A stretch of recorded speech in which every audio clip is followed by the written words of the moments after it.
I am James David Manning, Senior Pastor of the Outlaw World Missionary Church in Harlem, New York. I'm also the originator of the Columbia-Obama trial scheduled for the 14th of May, the year 2010. Due to the growing threatening circumstances surrounding this trial, I must now release the full transcript we wish to present, document, and prove at the Columbia-Obama trial later this year. Obama was recruited in 1980 by the CIA while a student at Occidental College in Los Angeles, California. The CIA needed Muslims who were fluent in Farsi and other Islamic customs and understandings. Obama was perfect as an undercover agent. The CIA then later enlisted Columbia University to extend its foreign student program to Barack Hussein Obama, that he might enroll in the universities around Karachi and in Pakistan, and also the Patrice Lumumba School in Moscow. With a perfect cover and the U.S. student identity, Obama became the lead agent in the arms and money supply to the struggling Taliban army against the Soviet war machine. Obama's cover was flawless and his skills as an agent incredible. He was more than integral to the Taliban victory later on that decade. Now, I will be presenting documentation to all that I say here in this announcement. But it is public knowledge that Obama traveled to Pakistan in 1981. We don't know how often he traveled between Pakistan and Russia, or his return to America and back to Pakistan and back to Columbia University off and on during his undercover operation in Afghanistan, training and being a money supply and source and interpreter for the CIA to the Taliban during those war years. The State Department, or the State Department of Records, have been scrubbed. The State Department of Records, have been scrubbed, and the State Department employee who scrubbed these records was killed to cover up the passport office break-in in April of 2008. His name was Lieutenant Quarrel Harris, a young African-American who was found shot dead in front of the Judah House of Praise Baptist Church in Northeast Washington, D.C.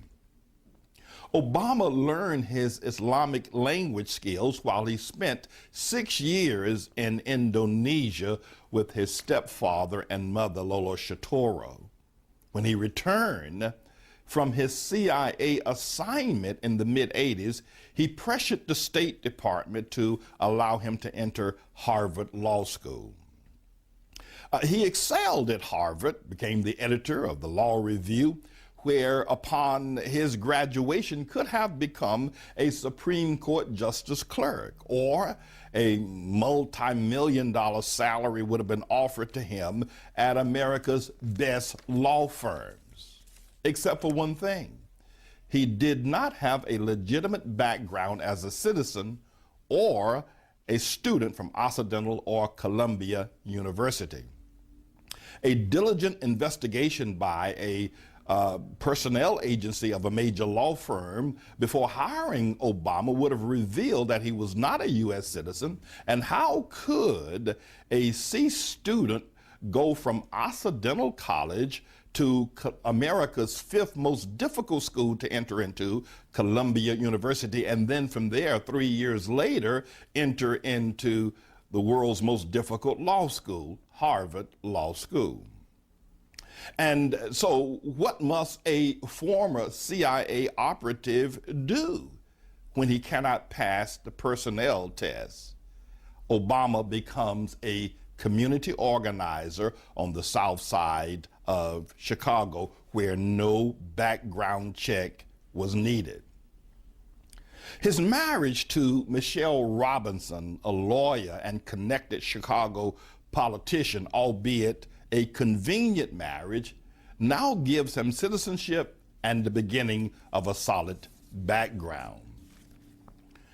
He takes a job at the same law firm where Michelle Robinson becomes his trainer and supervisor, a law firm that is heavily influenced by a small-time criminal named Tony Resco. Michelle Robinson, again, controls the personnel records. His hiring takes place without a hitch.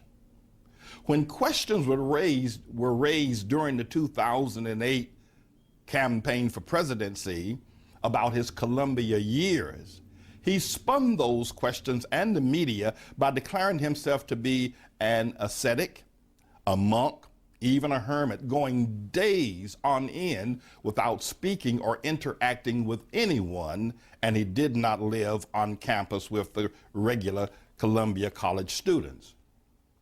Today, Obama is a man who loves the limelight and can hardly tear himself away from any camera that he passes by, wants us to now believe that he was once a monk, a hermit, with no interaction with anyone. Michael Wolff, former MTA chairman and graduate of Columbia, says, and I quote, he remembers Obama as a very, very smart student and a great debater while he was at Columbia, and he was very active in student activities.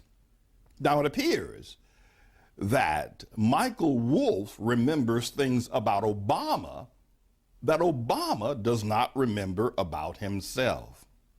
Fox News, during the 2008 campaign and questions were raised about Obama's Columbia years, interviewed more than 400 people on campus during the years of 1980 to 1984. Students, nurses, librarians, custodians, people within the environs, shopkeepers alike. And they discovered in their investigation of the 400 people they questioned, not one of the 400 people remembers Barack Hussein Obama during his alleged Columbia years.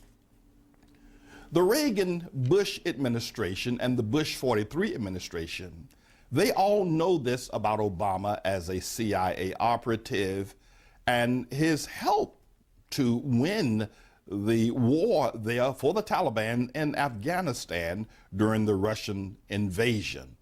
They just did not expect Obama to win the Iowa caucus. When he won that, there was no way they could assassinate him, remove him from the scene. They had to allow him to march over the Clintons and over John McCain that he might be the president for whatever information he now holds or interaction he holds with the Soviet Union and over the American people as a threat. We as a government and as a people are being held hostage by this former CIA operative, Barack Hussein Obama, who has heavy Muslim beliefs, Marxist politics, and has an intense hatred for this nation called America. Now, at the trial on the 14th of May, I will document all of these statements that are not general public knowledge that I have stated today when the trial is finally enjoined. But as stated previously, I must, because of growing threatening circumstances, present my case to the American people now. I'm James David Manning, Senior Pastor of the Outlaw World Missionary Church in Harlem, and also the host of the Manning Report.